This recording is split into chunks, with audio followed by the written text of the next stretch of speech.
The following podcast may contain strong language. Listener discretion is advised.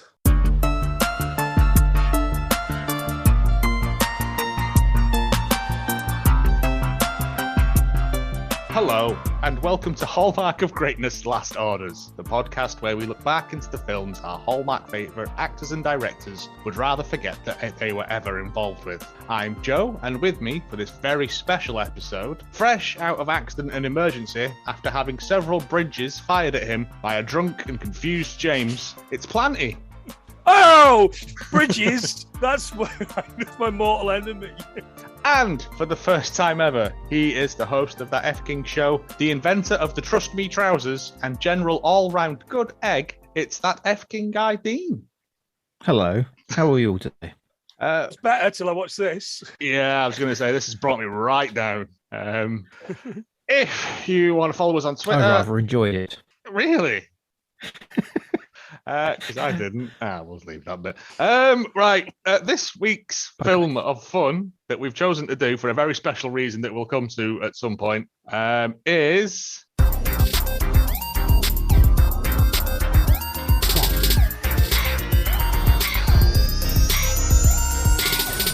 the 2000 masterpiece Dungeons and Dragons, starring Jermeys Iron, and as it turns out, Thora Birch is in it as well.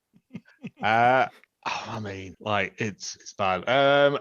Planty, did you do a synopsis? I kind of did, yeah. I half-assed it. Yeah, I mean, if you put as much effort into that as they did into making this film, we'll be a third of the way there. Trevor Dungeon is a Wall Street stockbroker who, upon losing his job, Manhattan apartment, and being left by his waspy fiancée, Tessa Ling, returns home to his rural family farm to live with his parents. Sadly, the only job vacancy in town is coach to the Tri-Shire's worst Little League team, the Danville Dragons. Can he fire them to big game success, or will they end up getting smoked out or something? Go sports team. I mean, that sounds infinitely better than this as well. Isn't that just Major League? I was thinking it might have been Ladybugs. Oh, it's one of them, yeah. No respect. Stop right. We do a show on Major League instead, please. I mean, I'd have to rewatch it briefly. It's been a while. The actual synopsis for this, it gives a lot of the plot away. Profion, a tyrant, attempts to overthrow a peaceful kingdom ruled by a tough empress. That's it, right? Like with a title like Dungeons and Dragons, you think also magic and swords. And nope, not it. A tyrant attempts to overthrow a peaceful kingdom ruled. It sounds like it could be like a World War epic sort of thing. It's just shite. Absolute. I didn't get tough from her at all. She's a child. She's about 12, isn't she? At all. Yeah, absolutely. I got bored. Bored. Yeah. I told you, times 2 speed. It gets you through a lot of problems with these films. Times 2 this podcast, I would guess. Well, yeah, that as well. We open with some opening narration. The Kingdom of Izmir, which more like Windsmere, and Savina the Emperor and the evil wizard Profion. I put at this point, this looks shite even by 2000 standards. Was it just? I thought it might have just been the fact I was watching it in 360p on YouTube, but it looked like PS1 graphics. I put PS2 expected a siphon filter. Yeah. Some thought. I don't know what a siphon filter is, but I expected one. A load of fogging as the textures pop in. That's right. Yeah. That's right. No, even I found it in like a higher res. It still looks shite. It looks like an episode of Xena that's got out of hand. I think this would look better at a lower resolution. On video, maybe. VHS. Like a postage stamp in VidX or something. on a CD-ROM. Maybe on a Game Boy Advance. I did watch it in 144 because my internet's been shocking and it wouldn't load up properly. So I had to watch it as Lego men ran about, and it made it funnier. What actually is 144? Lego. Like, is that the lowest possible resolution? It's just blocks of colour. We're used to keeping babies entertained. It's like that bit in Inside Out where they're going through the deleted and they just become one-dimensional as they go through. Jeremy's iron is the evil wizard Profion, and he's doing some hokum trying to put some lightning in a pole or some rod or something. Yeah, caressing his shaft, wasn't he? I mean, that was sexy. I've got a lot of "give me the rod" in here because it says it a lot, which is fun. And apparently this staff, we'll say, because I don't want to. I mean, it's all rude. Will enable him to control dragons, and to prove this point, they open up a big capstan thing. A dragon comes out, and then they drop the gate on it, and it dies. And I was like, "What was that about then?" It was a literal dragon in a real dungeon. So we've had it all. We've had everything in the first 3 minutes. End the movie, please. Yeah, end it. It would have been better. The dragon sets a man on fire, though, which I always like. He did, yes. Stuntman on fire. I always like it. It's an important thing. The dragon gets rancored, doesn't he? And Jeremy Irons' reaction is as a man who's stubbed his toe, as opposed to a man who has just had to murder a dragon. But Jeremy Irons is loving this. Like, it's pantomime villain levels of just scenery chewing. He's the best thing in it by a long shot. Yeah. He's certainly up there. Yeah. Nobody else in it. I don't think anybody else got the memo, did they? He's having a ball in it, and he's enjoying it, just like he's enjoying his house that it bought. I'm assuming Castle. it was. Oh, yes. I assume it was for a big paycheck. He done this, or he had a tax bill or summer. You know, like Nicolas Cage ends up doing like really weird films every so often, just because he's bought a load of shit in Serbia. Yeah. Yeah, he's only allowed to film films in the former Soviet Republic. Yeah, it's the Michael Caine in Jaws 4 thing, isn't it? It's like, I haven't seen the film, but I have seen the house it bought, and it's lovely. It's a great line. It's fantastic. Yeah, the old actors.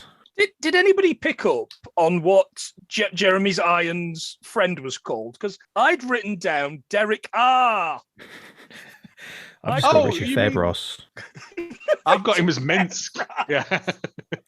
Cold Richard Fairbrass. It's like Right Said Fred mixed with the Kurgan. Oh, don't do the Kurgan dirty like that. Oh, he's quite a scary looking dude, just the blue lips. Yeah, he's about decapitation. He's got poor poor circulation. Yeah. He was the non-union Arnold Vosloo. It was right. So he then fails with this scepter. The dragon escapes. The dragon bleeds out, and that starts a fire. Yeah, dragon blood and water, famously, don't mix. Is that not a Dungeons and Dragons thing? I would defer to you on this because I've only sort of read the very basic parts of what I'm supposed to. Not to my knowledge, no.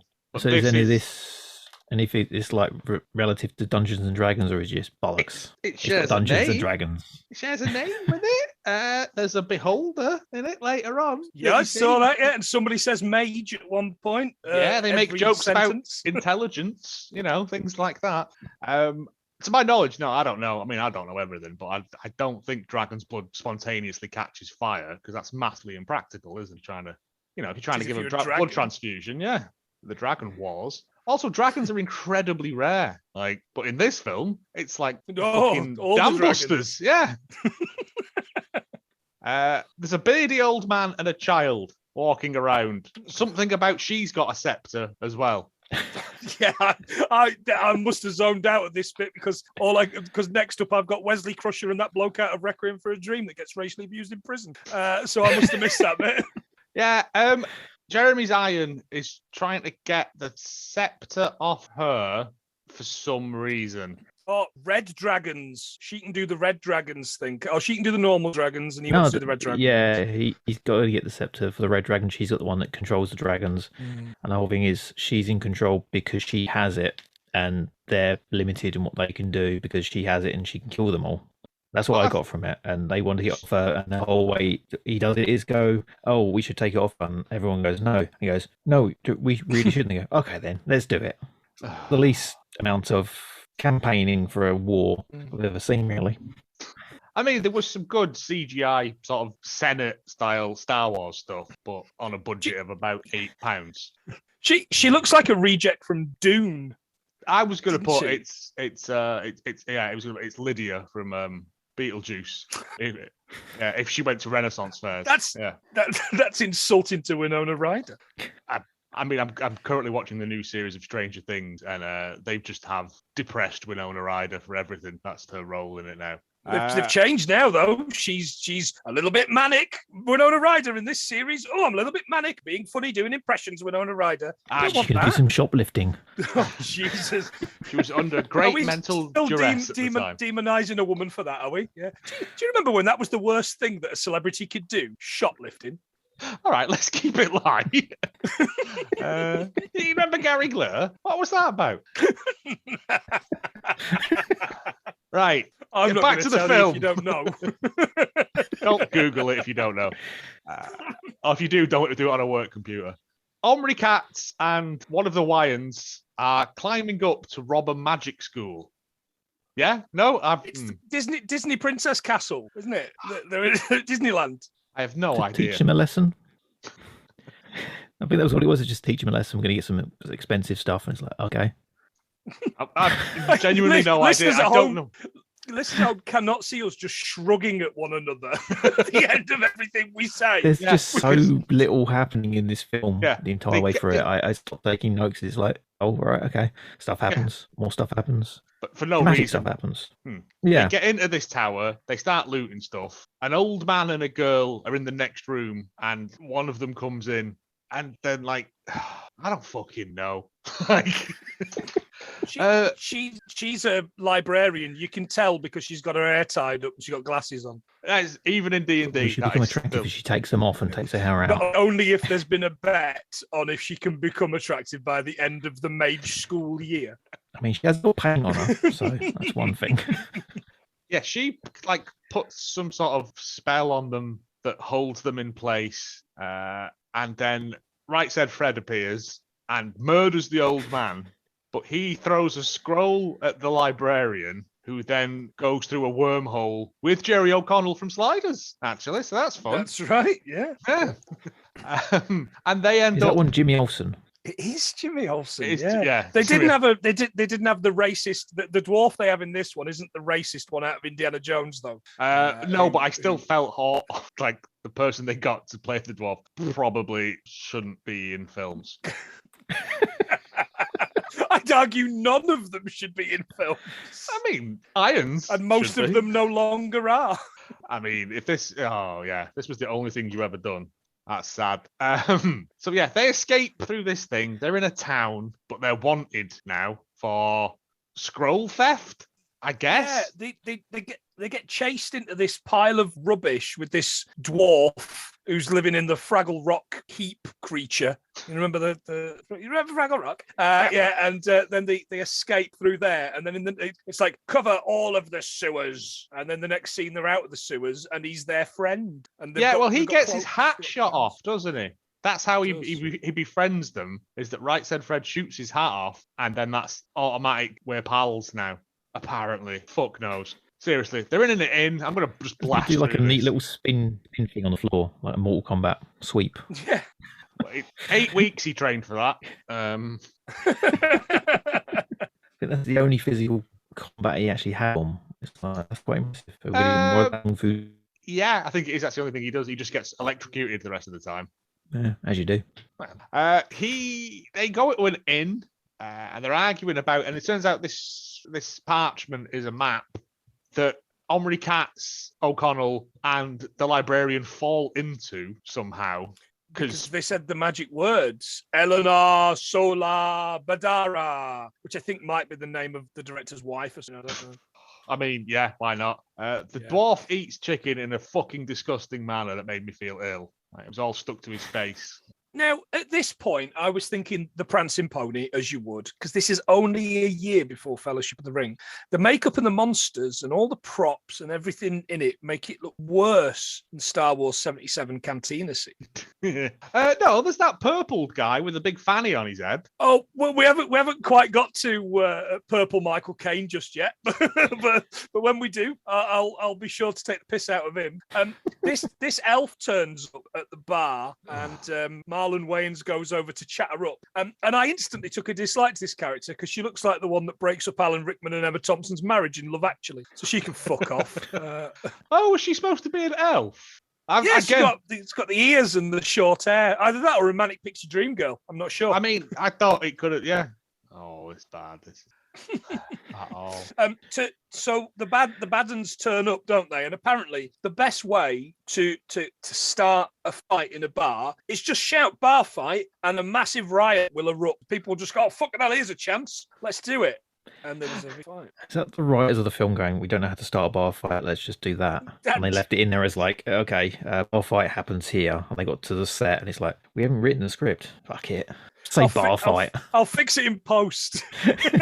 One of the actors actually saw it and went, bar fight, okay. And just read the screen direction. 30 minutes in and we finally get all the exposition, don't we? This is the bit where they're kind of like, and if you follow the map and you do the thing and you get the eye of dragon, etc., you'll be able to do the thing with the rod and the...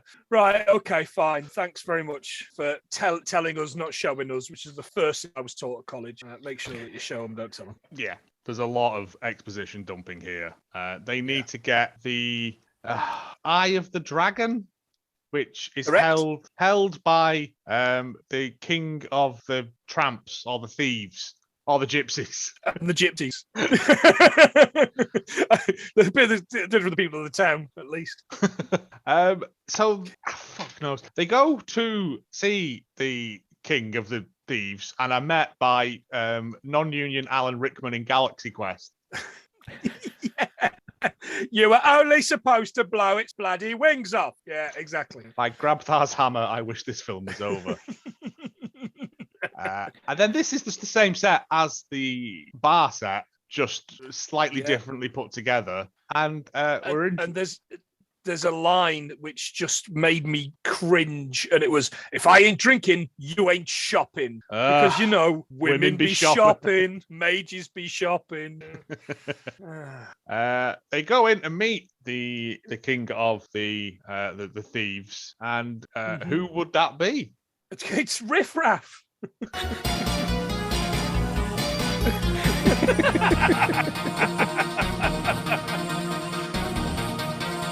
That's right. It's it's the world famous Richard O'Brien, who is also in this film for some reason. I'm assuming tax reasons. He didn't declare what he got paid for Dark City. That was the problem. Ooh, I've not seen that in a while. Much better film. I mean, having my head put into a garbage disposal is better than this.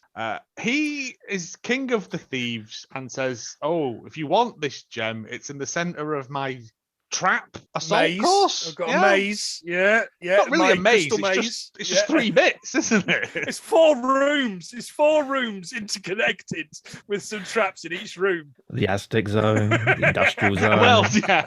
Is it Future Zone? Yeah, that bit one on a ship when it became Ed Tudor Pole. They got rid of the industrial zone and replaced it with the ocean zone when it was. I was going to say, it would have been funnier if Richard O'Brien later on was replaced with Ed Tudor Pole and nobody told them.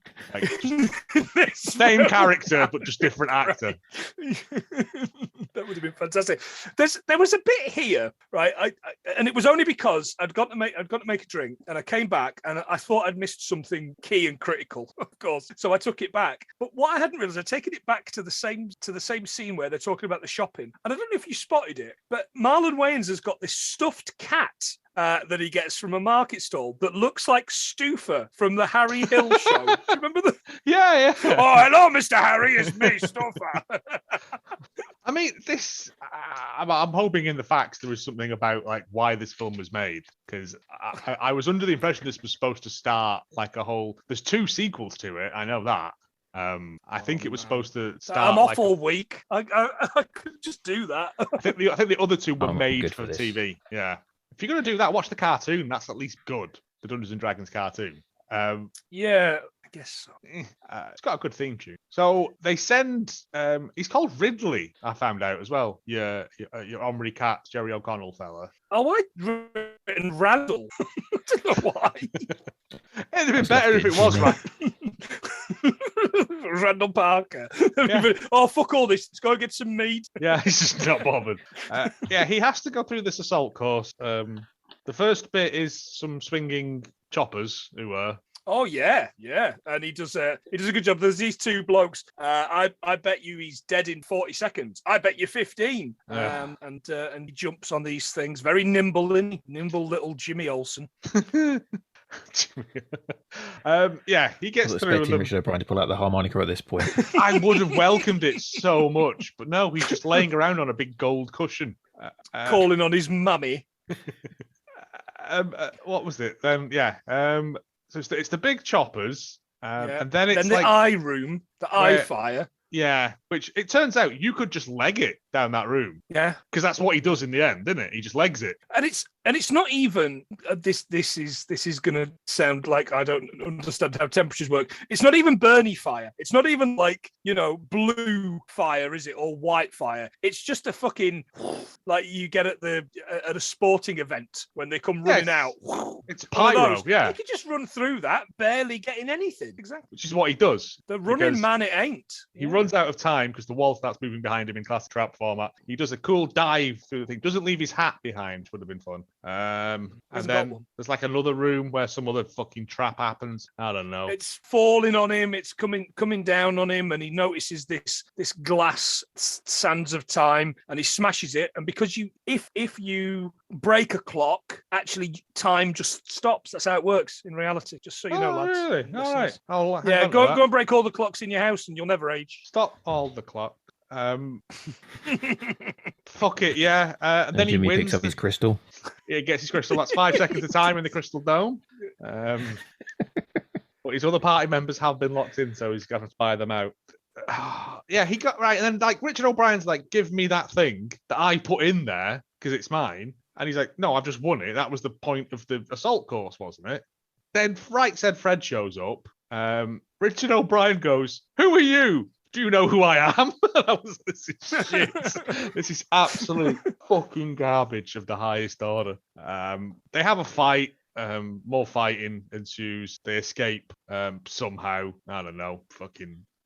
I don't know. Doesn't he set the map on fire? And so if you want to see the map again, you have to let me through, and they let him through. Then they have the fight, and they do the whole thing of kicking the stuff around the floor while there's a fight going on. Okay. Comedy. Oh, I think my notes actually say the jokes in this are not even funny. That's the thing. It feels like it was written by his dad.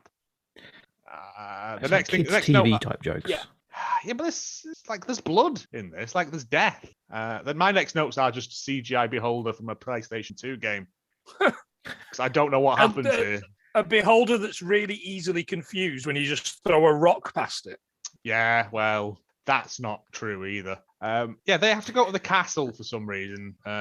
So they're saving her, the mage, who doesn't have a name, and they are trying to get back the map. She's so called Marina. Jimmy Olson goes to save Aquamarina. And he goes to get the map. Now, it's called Snails. Fucking Snails. It's the worst name ever. Do you know that snails' anuses are on their foreheads? That's a fun fact. Oh, shitting on their faces all the time. Apparently so. Interesting. Again, still preferable to watching this. Correct. Yes. Snails falls into a rug made of marshmallow fluff. Oh, I've put a carpet made of glory. Saves him. And Right Said Fred comes in, saves him. They have a shit fight. How Wayans is supposed to be a thief, but he's terrible at thieving and is not nimble or anything. He falls over. They fight out onto he's the only roof. level 1. Possibly is just they fight out onto the roof. They have him and Right Said Fred have a fight. Omri Katz and Aquamarina come out just in time to see him be murdered and yeeted off the top of this building.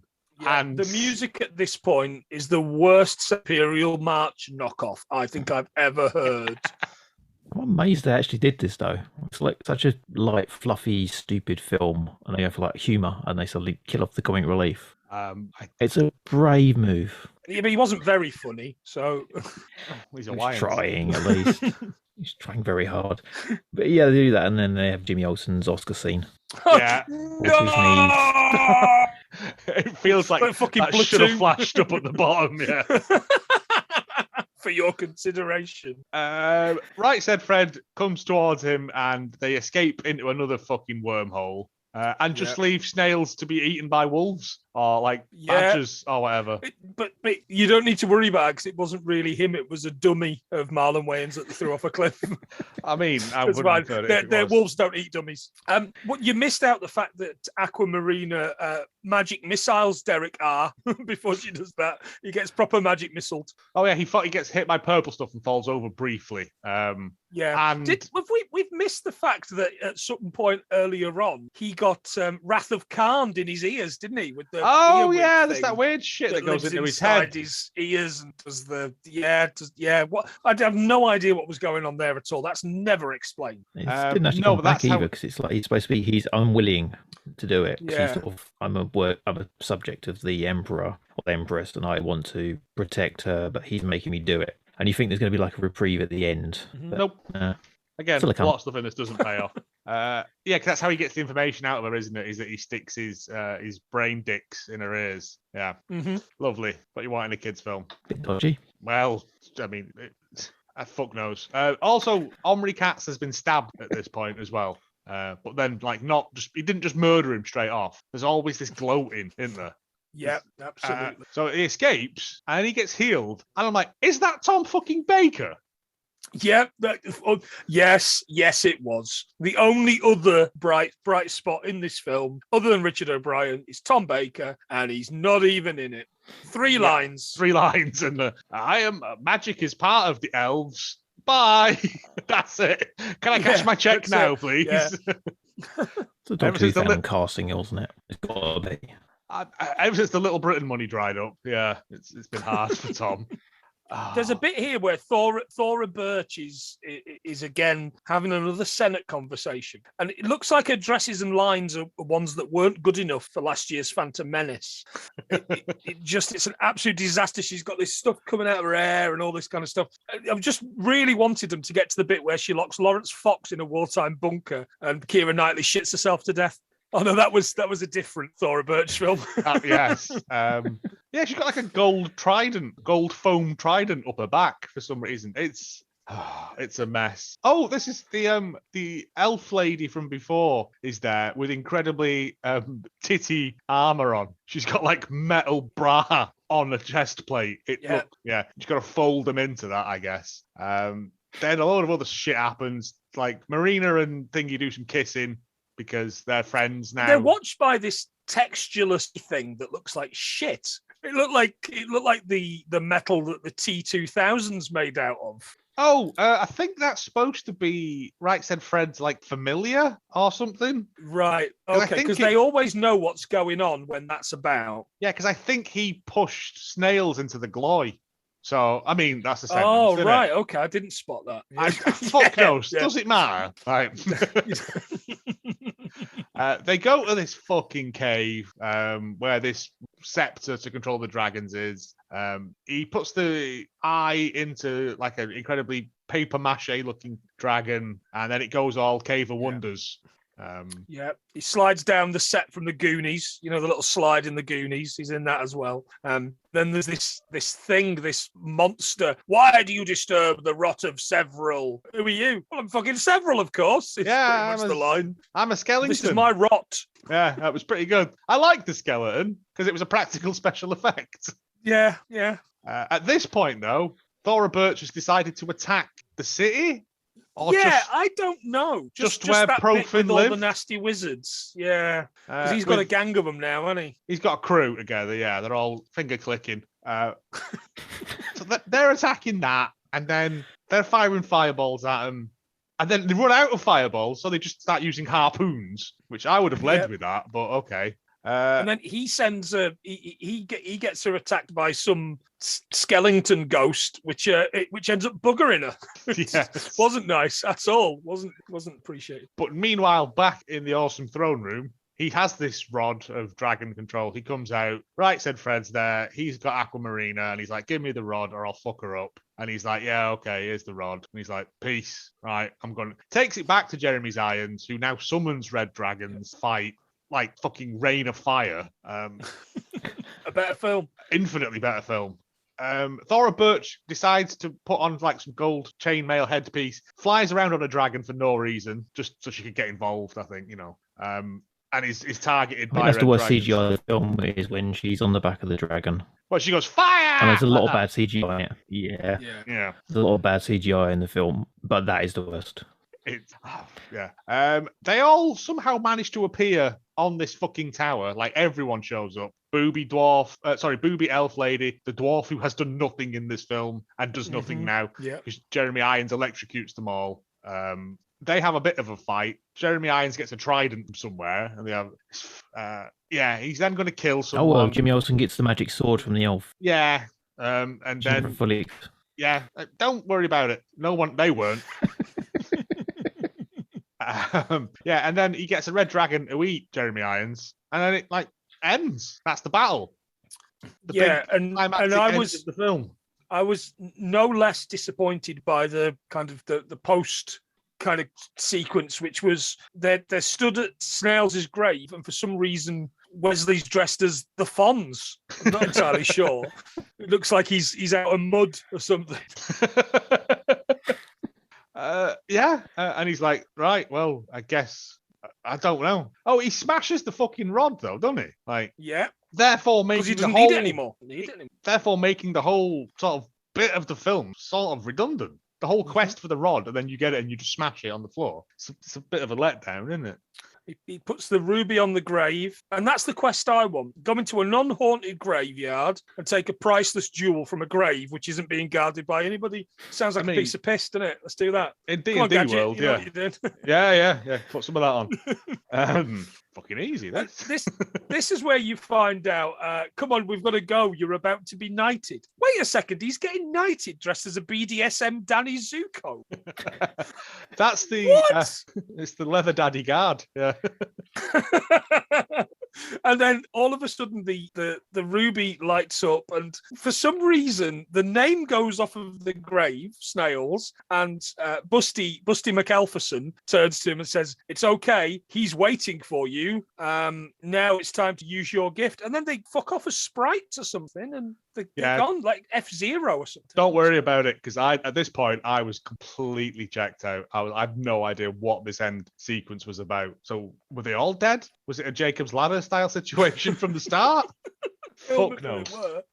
That's it. Disappear into the map. I don't know. It sounds like I've checked out halfway through this episode. That's how long I lasted on the film. Yeah, I mean, I got halfway through and it's like I stopped taking notes, and it's okay. It felt like it would have been fun to do, but it's just so bad. We could have done any other sort of sword and sorcery film, and it would have been infinitely But would it have been fun to do? Because it's just standing in front of a fucking green screen. No, it's like Marvel movies. They can't be fun to do. Just stand in front of a fucking green screen. No, I'm talking good stuff. Get with a tennis ball. Like Beastmaster. All right, Beastmaster's great. Previous episode of my podcast. Oh, well, you've already done it. Yeah, that's why we didn't. But yeah, so this feels like mince. It's an afterthought. I'm not even going to rate this. This gets no rating. This because I can't even give it one. I'll give it one for fucking Jeremy's Iron as Jafar from Aladdin. I think it was just a dare. Well, apparently it was to pay for his fucking castle. So he's done all right out of it. I mean, if you want to give it a rating, feel free, but I wouldn't. Yeah, I would give it 45 seconds in the Crystal Dome, which will equate to you getting 150 gold, but 720 silver. So you're fucked. Get out. You just get a crystal. No Jeep trekking day for you. They were shit prizes, weren't they, on the Crystal? They were awful prizes. Yeah, I think the prize was the friends we made along the way.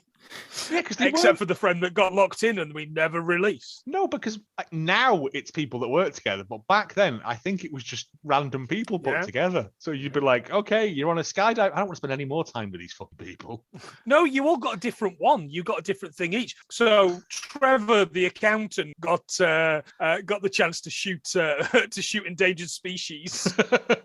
Well, Helen, the accountant, which is what he's always wanted.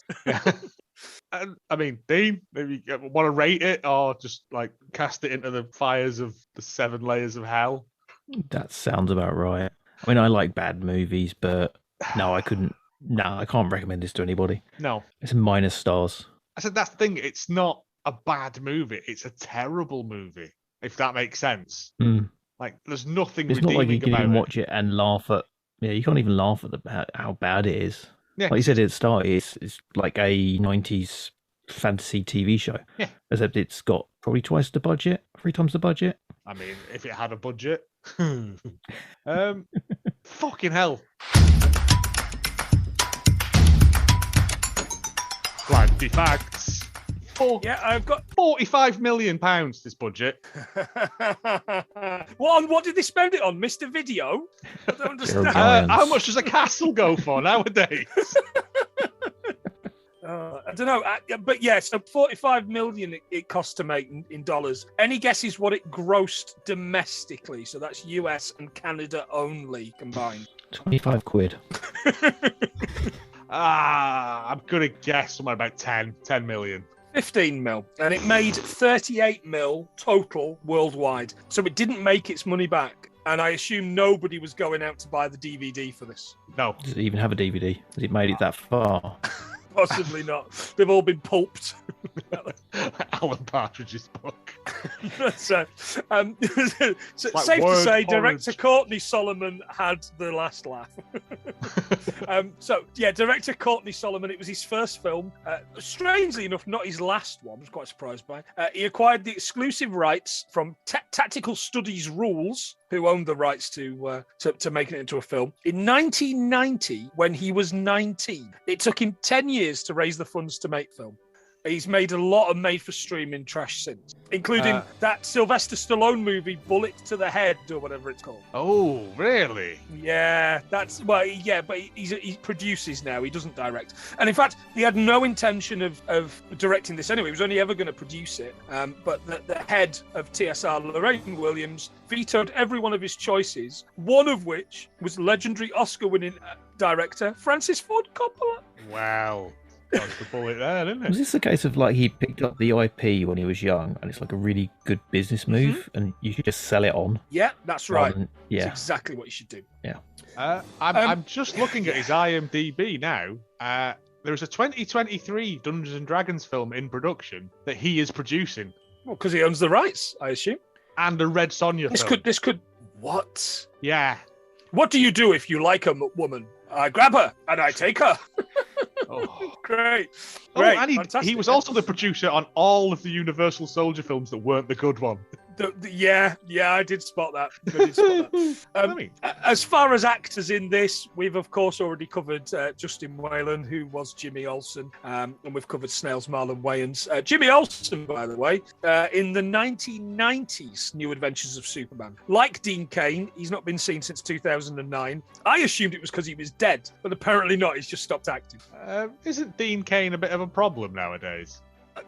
I mean, he looks it, doesn't he? He looks like he could be. I'm fairly sure him and Kevin Sorbo were both very that side of the fence. Yeah. What you're saying is we just need Xena for a full house. Oh no, Xena's lovely. No, apparently. Xena's great. Xena slags him off online. Yeah. Good girl. The dwarf character who isn't in it was an actor called Lee Arenberg. The only thing I know him from that's not this is he's the Hello Poppet pirate from those Pirates of the Caribbean films. Ah, yes. Mackenzie Crooks, mate. Yeah. He gets upset when he puts his doubloons in some jelly, as I recall. There's a line about the dwarf not liking horses, right? And he said, dwarves don't like horses. And I was like, how can that be proven? So I looked it up, and it's true, or as true as it can be with a fictional thing. From the Fellowship of the Ring, no dwarf would ever mount a horse willingly, nor did any ever harbour animals, not even dogs. Because if they'd had dogs, they might have known about all the stuff that was coming to get them in Moria, I think. Yeah, but early warning the system. ground, though, do they? That's the thing. Well, they live wherever you feed them, I assume. Yeah, I mean, it's fictional worlds, isn't it? So I think we're... That's true.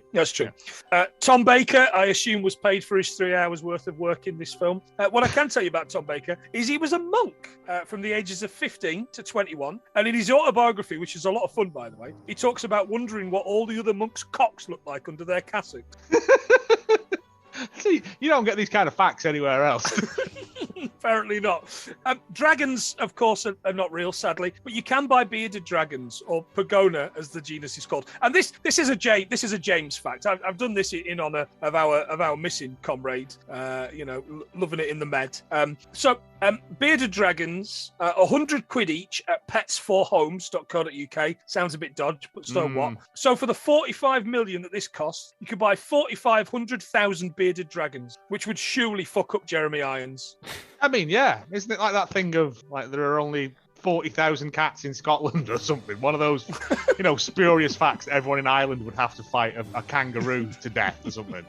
It's a fact. It's a thing. Is that not the Katie Melua song?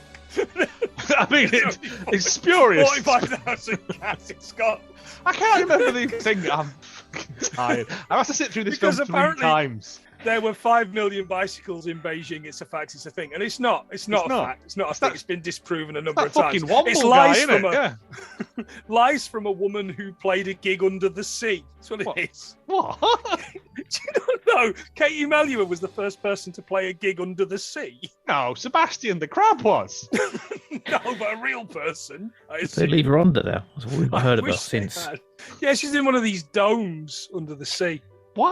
Still decompressing to this day. Because, look, your scientists were so preoccupied with whether they could. They never stopped, yeah. Yeah.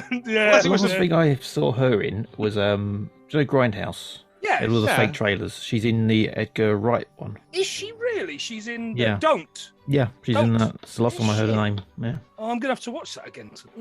What, just that trailer? Yeah, just that one. Yeah. She escaped the bubble then. Tried to trap her in an aquatic prison. She was too wily. Ursula the Sea Witch is still searching for her. I wish they'd given her legs but taken her fucking. I was going to say, yeah. So this film, this is no game to doy. Oh, was that the strap line? Yeah.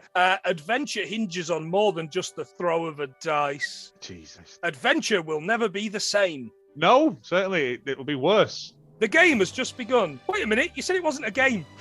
If you don't know the rules of the game has not begun. You must learn the rules because it isn't a game. That's absolutely right. God, I wish we were watching that movie, The Game, instead. That's a lot better, isn't it? Clown, yeah. Yeah. Is that not FX? FX2, The Deadly Art of Illusion? No, the Michael That's got a spooky clown. No, Michael Douglas. Michael Douglas, sorry, yeah. Sean Penn's his brother. Yeah. Anyway. Before you got all the weirdness. I mean, this is probably the worst episode we've ever done. Yes. And not just because of the film. No, the film doesn't help. It's just like I can the apathy oozing off everyone is it's just it was like I'm sorry. I'm very sorry that we picked this. Please come back, James, please. No, he's not. He's in prison for bridge-related crimes. Like when Mike tries to steal that tank to invade Paris, James has been in the Italian military trying to fire bridges at them. In Torino. He's trying to take down the Leaning Tower.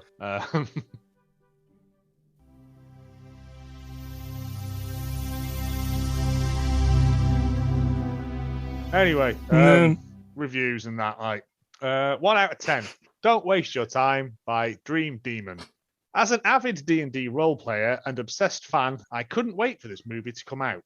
Expecting Lord of the Rings, I was hoping to find a fantasy prelude in D&D the movie. I had to see it twice. I mean, no. First time, I couldn't believe how bad it was. I thought I had missed something, but it turns out the makers of this film missed a lot. They missed the D&D part.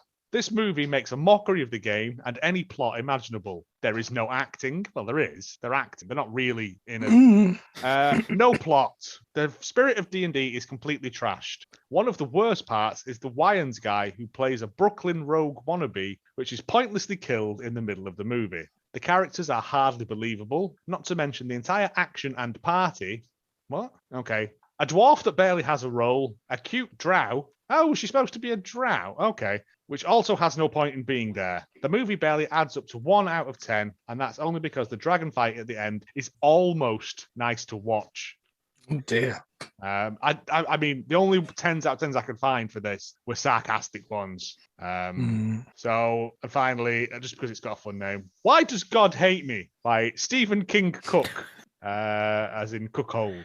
Why can't I give this a 0 out of 10? I can honestly say that this is without a doubt one of the biggest pieces of crap I've ever witnessed in my entire life. The cast for a start. I know, let's get Jimmy from The New Adventures of Superman to play a lead role. Wrong. Oh, you know who's really funny? Marlon Wayans. Wrong. I think the biggest injustice in this film is the ruining of Jeremy Irons' career. Did it though? Did it ruin his career? Jesus. I literally felt it being flushed down the toilet while I watched it. I tried to keep watching in all honesty, but I kept vomiting blood from its sheer awfulness. The dwarf disappears, the orcs never attack anyone, there is a big slow guy walking around wearing blue lipstick, Richard O'Brien is forced into a camp-off with the blue lipstick wearing man. It was far too long. By far too long, I mean it exists in our relative space and time. In one scene, Jeremy Irons looks as though he's mounting the guy with the blue lipstick. Why, oh why does this film exist? For those of you who have seen this, I pity you. For those of you who haven't or have considered doing so, save yourself in time and just ingest bleach. It's equally as fun. I mean, he's not wrong. This is literally, the baddest film we've ever done. Ever. Breaking Legs is nothing to this. No. I wasn't going to say this, but I feel like the two of you need a little bit of solace. I saw this film at the cinema. Oof. Okay. Now, I say I saw this film at the cinema. I was living in Leeds at the time, and there used to be a free bus from town to one of the outside of town kind of one of these outside of town kind of parks where there was a cinema and various other things, and there was a club. So I think I absolutely rat-assed one night about 11 o'clock. I got on the bus thinking it's the one to the retail park quite close to my home, and it was the one to the other side of Leeds Retail Park, with the bus not coming back again till 3 a.m. So what could I do but go to a midnight showing of this, where I promptly fell asleep, probably no more than about 20 minutes in, was woken by the staff just in time to go and get the bus and go on. This was only the second time I've seen it, and will be the final time I ever watch. Justifiable. Yeah. There's a weird thing. There was a club on an industrial estate. That's a strange thing. Yeah, there was a couple. Yeah, there was a couple. Places like Millennium and, old names like that. Time and the early 2000s was a fucking Atlantis. Trip if you didn't live through it. Yeah, that's right. Mordor. What was it? Windsmere, or whatever this one was called. I mean, that's it. The reason we picked this film to do is because shortly there will be a limited season run of us playing a D&D game for the fun of it. So we thought, we'll watch this. This will help us. No, it's made me hate it more, if that's possible. Yeah, I hope that what we put together to run on our respective podcasts is going to sound a million times better. It won't be 45 million, but I will be changing my name to Jeremy's Iron. And I'm changing mine to Thor's Birch. I'm just going to be Jimmy. Jimmy Olson. Oh. I mean, thank you for joining us, Dean. Do you want to tell people where they can find you? Are they still listening? Probably Is there any not. point? I'm not. No one's listening. Okay, you could find me on totalcultzone.com. So all the links to the podcast are on there. My art is on there. Don't talk about my art a lot. I've done some D&D stuff recently because I'm doing the campaign. I've even wrote a story that might be on there at some point. It's got a daily blog on there. Patreon's on there. You can buy me a coffee. Yep, totalcultzone.com. Everything you need for me is on there. Mark, we know where to find you. You're always here. Yeah. In conclusion, that was 2000's Dungeons and Dragons. I'd say your favourite lines from the film, but I genuinely want to purge this from my brain. So with that, I'm going to say goodbye. No! Snails!